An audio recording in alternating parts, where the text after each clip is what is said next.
This is Personal Brand Blueprint with me, your host, Dave Polikoff, where I sit down with proven experts who've built successful personal brands to break down how they did it. So you know the exact blueprint on how to build a personal brand that attracts attention, builds trust, and converts your dream clients online. We get super specific. I'm talking real-time feedback on what social channels to be on, what marketing strategies to implement, and what content is capturing and converting the most attention on social. Now, let's get into the show. When we're going on podcasts, when we're meeting people for the first time, and we want to put our best foot forward in terms of telling who we are and why people should care about us, what are some of those things we should incorporate in our story? I think instead of that origin story, which is often backward looking and pretty selfish because it's about you and not so much about your audience, talking about who you're helping now and why immediately helps people click in. Start with a story about a recent interaction with a client or a problem that you've solved or something that you hear them come with all the time, and people will start to see themselves in it, which is a lot more interesting than how you woke up in the middle of the night in a cold sweat and decided you just had to open your company and go do whatever. I do find it's like I love the idea of like a selfishness in some of these stories, because I think we're proud of our own story, but when meeting someone new, they kind of want to see themselves in what you do or somehow connect with you in a certain way. And if you're too selfish with your story, it feels very much just about you. I do find that whenever I kind of like speak at someone in facts, I lose them. But if I make that early connection of like, have you ever felt this way? And then they can kind of paint the picture in their head. And I'm like, yeah, well, I solved that problem. And they can make that link. Is that what's kind of like the psychology there where people just relate more when they can kind of put themselves into what you're saying? When you use a prompt like you just did, or think of those moments when you are feeling like you're on the revenue roller coaster, constantly chasing your next thing instead of doing your best work, or a better example than that, what you're doing is you're encouraging your audience's brain to pay attention and think about that moment, and they think about that version of what it is for them and immediately connect to what that felt like, what it feels like, what they're struggling with, and they're there. So when you're telling a story about that, it's connecting someone into that moment and feeling it versus a story about you that probably is in the past and may or may not feel relevant. Connecting people to those hopes and aspirations and frustrations and how you help people solve them immediately gets someone understanding, oh, I get it, or I just have no idea how I fit in with what you do. Yeah. Yeah, I find that that's usually the case. And whenever I can kind of lead with making them make the connection between what I'm trying to convey to them and something that they're already familiar with, it seems to help. Is the concept of like analogies and metaphors important to use within our storytelling for that purpose? 100%. I describe our long term memory as this library of files. So, as you're taking information in through your senses, it gets stamped with emotional metadata without you even realizing it. Just like if you take a photo on your phone and you swipe up, stamped on that photo is the date, the location, the f stop, all of those things without you even having to do anything. Your long term memory is stored with all of these experiences that have this emotional metadata on it. And what you're really trying to do when you're using a metaphor or an simile is you are telling the brain, access that thing that's really familiar, because now you're going to get an immediate understanding. So if I said to you, the person had an incision that was small, and I asked you what small was, you might say, an inch or 2 inches. But if I asked a room of 10 people, every single person would have a different opinion. But if I say the incision was the size of a paperclip, immediately everybody gets a visual of it. They know the size of it. And that's what a metaphor can do. It can just immediately click in this understanding in your audience's brain, and they're not spending any energy trying to do that, but they're right there with you. I like that concept where, yeah, you can, if you give kind of an example, an analogy, a metaphor for them to visually make the connection, now you're kind of allowing this visual to occur. So instead of it just being data information, like small or whatever, and you kind of have to guess at what that means. You're giving them more of a visual. I know you're keen on helping kind of transform data into storytelling. Walk us through what does that necessarily mean? Is that kind of similar to what we're talking about here? Very similar because everything requires context. And the challenge that many people have is they put up data thinking this is credibility, this is going to give me trust, and I'm going to put up more and more and more. But if you're not grounding people in the context behind it, the long term memory is going to make these assumptions based on our individual experiences. And mine are different from yours. And we're not even in the same conversation and we don't realize it, even when it seems really simple. So, what a story can do is give that context and meaning so that even if we're in disagreement, we're at least starting that discussion from the same place. It's not allowing for different assumptions. So, if I put up an ink blot, just like the other example, and I ask, what do you see in it? Again, a group of 10 people are all going to see different things because we all have our different experiences. And the same exact thing happens when we put up a chart because we're making these assumptions based on our different experiences without any context. Now, you have a bold claim here. A lot of people talk about marketers and storytellers and such, talk about how humans are hardwired for storytelling, and that's why you should work storytelling into your marketing. But you kind of take the opposite approach. You're saying we're not necessarily hardwired for storytelling. Explain what you mean by that. If we were hardwired for stories, that is going to imply that every story you hear is compelling and engaging. And we've just sat through so many bad ones. That isn't the case. It's not enough to tell the story. It's the way you're telling it that takes advantage of the brain's infrastructure. It's just like saying, I'm hardwired to run a marathon, but if I don't ever train, I may not finish. Oh, I could be in a whole lot of world of hurt. It could be terrible. Like components are there, but it's not enough just to go tell a story. The way you do it is what makes a difference in the experience. And there are definitely things that you can do in a story that makes the brain captivated. And that is what's most important, not just, let's go tell a story. Right. Well, let's talk about that. I'm going to double click on that because, my universe and a lot of our listeners, what they're focused on right now is content creation, and they want to captivate an audience so that they can bring them in, earn trust, ultimately turn them into a customer, a client, etc. So, what is maybe one framework that we can use within our content to be able to drive stronger emotion and captivate our audiences? I have 5 principles that I talk about that are the factory settings of the brain, that are the way the brain is naturally going to respond to information or communications and what to then do about it. So, one of them is this idea that the brain is lazy. It's meant to keep us alive, and it's really this broker of calories for the body. It wants to make sure it always has calories for respiration and circulation and all of the normal things that keeps you alive. So that's the non-negotiable bucket. But there's the discretionary bucket of calories, which go to your attention and focus and engagement and immersion, which are greatly influenced by, are you hungry? Are you cold? Did you sleep? And that's what you're fighting every time you're communicating content or creating content. You're trying to get as much of that discretionary bucket as possible because the brain is going to make these calculations all day long of, is this worth it or not? So the good news, when you have those moments where your brain drifts off in a meeting and you think about something else for a few seconds and then come back, it's not that you're not focusing or trying, it's that the brain isn't meant to be immersed all day, every day. It's meant to have these moments where it takes the rest, it takes a step back before it comes back to trying to be engaged. The bad news is that the same thing is happening in the brain of everybody you are trying to engage with. And the way you have to manage that is get the brain out of lazy mode. So the way you're creating content that has conflict in it, that has stuff that's at stake, that's building and releasing tension so that the audience is reading it or listening to it and thinking like, what happened? What did you do? And to do that, you've got to paint a vivid picture so that they feel like they are there alongside the characters in the events that are happening. And so when you start to do those things, you are taking over the audience's brain. You are drawing them in without them even realizing it.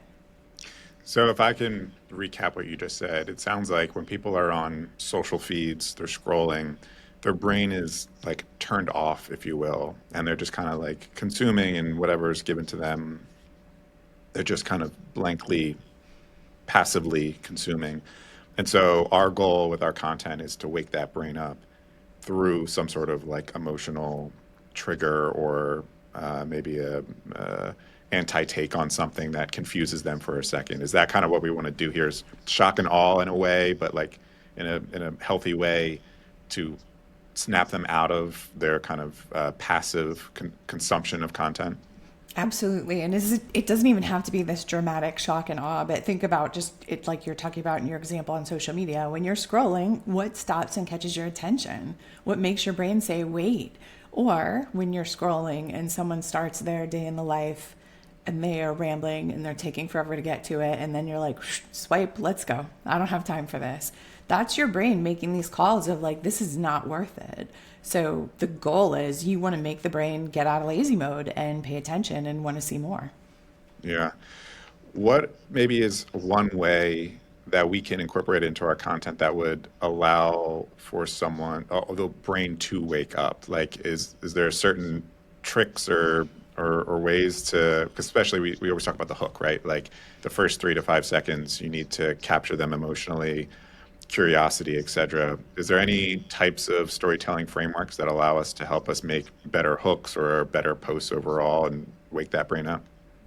The biggest thing is your audience has to feel like you're talking to them. They've got to see themselves in it. So before you start your content, get really clear on who it is, even within your audience, even if you're niching down, like who is it that you're talking to? What is that persona? And where are they at? What are those things that they're aspiring to or afraid of? You've got to start there, because if you're not talking to them, then you're talking at them and it's easy to tune out. But if they see something that feels completely relevant, you're going to catch their attention.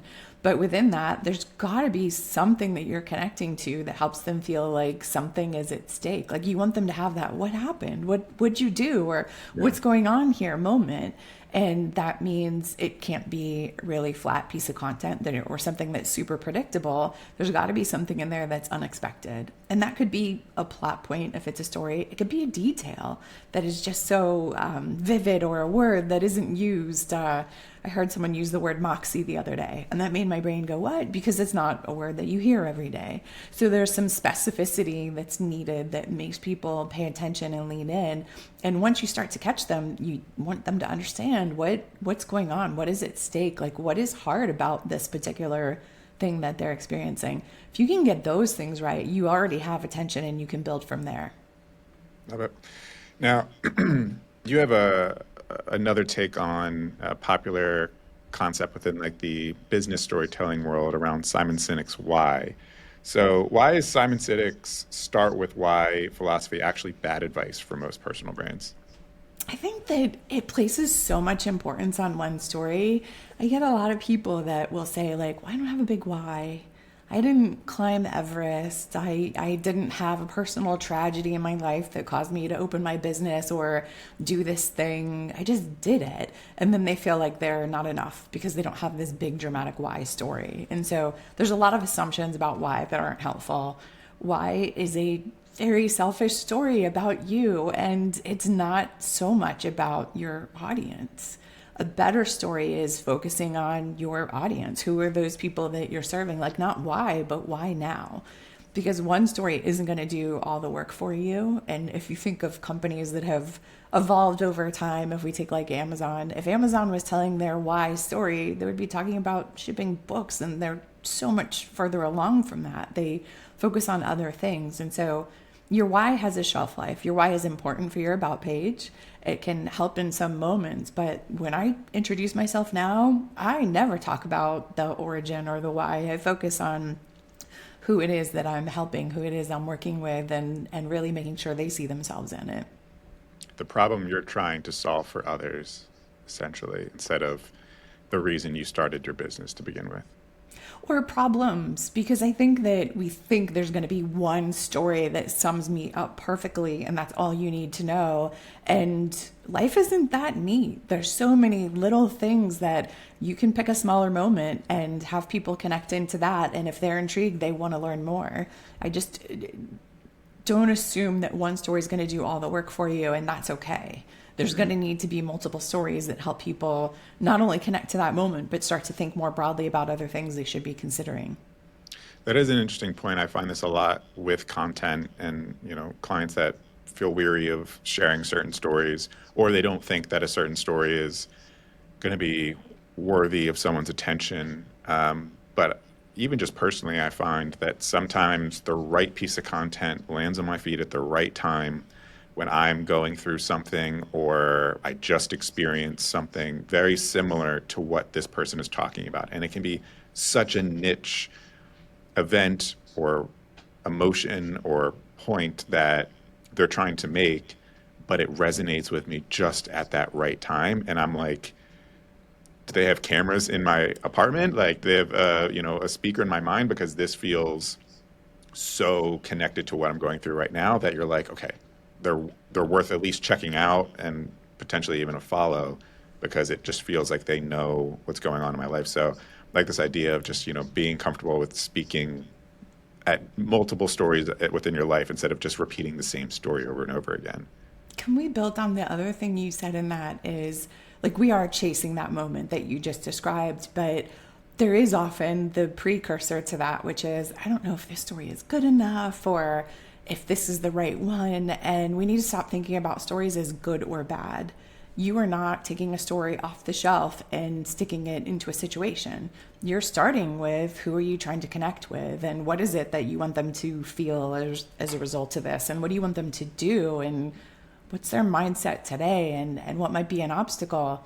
And then you take that story and you make it right. Like I have a book called The Perfect Story, which is a bit of a joke because there is no such thing as the perfect story. It's how you take stories and you make them perfect for a given setting. So if you find like, I don't know if my story is good or bad, it's neither. It's how you're going to take it and make it really shine for an audience. It's rare that I've ever found someone come forward with a story that there wasn't something in it that we could take and help shape it into what's needed. And so I think we put a lot of pressure on ourselves thinking like we're going to take it up, like we're at the store, pick it up off the end cap, and it's going to be everything we need. And that's probably not the case. You're going to take it and make it be most meaningful for your audience. What I'm hearing is like frame your stories in the context of your audience and what they need to hear at that time. So maybe you could have one story, but depending on the audience and situation, you can make a different, moral of the story within those contexts. Completely. I mean, good content creation 101, right? It starts with your audience and what you're trying to do. And within your audience, you probably have 3, 4 different personas that a slightly different version of that or slightly different takeaways can make a big difference. Love it. What's what is one single biggest myth about storytelling that needs to die right now? I think we've touched on them, that this hardwired idea is just front and center, that we're hardwired for stories. And look, I told a story. Why didn't it work? That and that stories are good and bad. Stories are a dynamic way of communicating. They help extend the message far beyond just listing facts, research, data. Like I am all in on storytelling, clearly, but you have to be thoughtful about how you're telling one so that the brain does want to spend calories on it, and you have to help people see themselves in it. The excitement around storytelling has just created this myth that like just tell a story, that's all you need to do, but it's really take this message and make it really shine for the audience. I want to get into a few questions that are going to help inspire some social clips, because we're all about getting the clip here. So this is that segment. So what is one tool every personal brand needs to use? My favorite tool, hands down, is Loom Software. It is video software where you can record your desktop or applications, whatever you have shared, and yourself doing a voiceover. And this is probably the thing I use the most in my business. I use it for asynchronous coaching. I used it with my web team when we were building my website, where we needed to work on stuff but couldn't come together at the same time. It's so helpful when we're working on stories and different ideas. I use it when I'm pitching clients because it gives a little more of who I am and giving context to what I'm trying to do, make the words come off the page differently. It is the single best investment that I have made and will continue to make, because it's just, I guess, you only through the screen. I agree. Even with like sales contacts or people that, I'm going back and forth on proposals, instead of just sending over like a PDF and an email, I'll do that, but then I'll also create a Loom video where I walk them through the proposal. And it's just, it's that little extra something, that little personal touch, but also it's more FaceTime with you. And in these days, like a human personal touch connection is more difficult to come by these days. So I agree. I love Loom. Um, what is one storytelling trick to make your content more engaging? It's probably more practice than trick. It is start with your audience. So when I see stories fail, it's usually three things that have happened. One, they didn't start with their audience. Someone got so excited about the story they were going to tell that they just told it. And that's like your uncle at the holiday table telling the story that everybody can recite along with because you've heard it so many times. But starting with your audience helps make sure you're developing something that's relevant. The second thing that happens is if a story lacks structure, then people ramble and it makes the brain go into lazy mode, and that's too hard to follow. And the third thing that's probably a little more subtle, when stories fall flat, they're lacking that takeaway or that overall message. Like, I told a story, I just don't quite know why I'm telling it. And I think if you can get those right, get the audience right, get a basic structure in place, and know why you're telling it and what you want the audience to experience, your stories are going to shine. I like that note about getting through a story or in the middle of a story, and you kind of realize, I don't really think I know how to end this because I think it's interesting to me, but I don't think the person I'm telling it to actually cares. So I think we've all probably been there as well. All right. I want to do one where it's you're ranking the importance of these marketing tactics, strategies on how important you think these things are on a scale of 1 to 10, least to most important, for building your personal brand. And it could be yours personally, or for others, how you think they should invest their time. So, on a scale of 1 to 10, how important were these to growing your personal brand and why? Writing a book. I'm really bad at these questions because it's hard to say one is mutually exclusive over another. For me, I had a talk end up on TED.com, and that definitely amplified my brand and led to the book deal. So by the time the book came out, I had a really strong brand and it strengthened, but I feel like I had other things from already doing keynotes and my TED talk and being in front of people that helped get there. But it's hard to isolate and say this over this. It's the amalgamation of all of it. Sure. How about in-person networking events? So fun and definitely key for all the same reasons that Loom is great because you are connecting with people. I'm terrible at putting a number on it, but I would say that a big part of my business comes from the keynotes that I do and being in front of people and getting the chance to experience them and experience me. And it's the combination of having collateral and being able to be in front of people and be dynamic that continues to strengthen my brand. Posting on social media. I feel like if you have the first two things, you have to still have a presence and reach out and connect and have it continue to grow. So I'm going to rank that third, but it's still critical in what I'm doing. And I put a lot of time into it and continuing to evolve it as the algorithms evolve. So it sounds like a lot of these things kind of compound and work within itself. Like you have the speaking event, or you had the TED talk that kind of catapulted into writing the book, and then all of these things, I guess, are, would you say, part of the types of content that you would create for social, and it's all kind of working in conjunction? Right. Now, if I was someone else that didn't have those things, then it would probably be inverse, right? I would be on social, counting that as probably my number one to get more of the in persons and connections, and eventually, hopefully, get to some of the other things. I mean, the best thing is there is no one path. It's truly where your energy is and where your audience is. Love it. And this is the last one. I think you kind of maybe started to touch on it there, but this is called Finish the Hook, where I'll feed you a hook and then say the hook, then finish the thought. And this is going to be around how you would rebuild your personal brand if you had to start from scratch. So the hook is, if I had to start my personal brand from scratch, here's one thing I would focus on.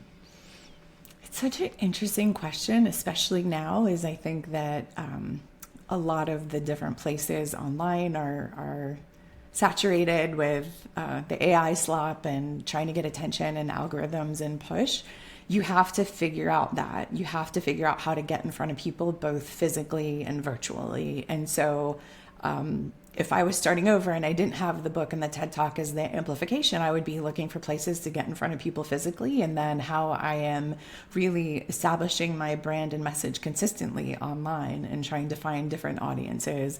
I wouldn't try to be on every single platform. I would think about where is my audience best and how do I what are the things that they're caring about and how do I show up in front of them and keep trying to be consistent. And the combination of those two should start to help grow things and lead to other opportunities. Karen, if people want to learn more about you and your books and some of the talks that you have, where should they go? My website is the best place. It's my name, KarenEber.com. Perfect. Karen, thanks so much for being on. Thank you for having me.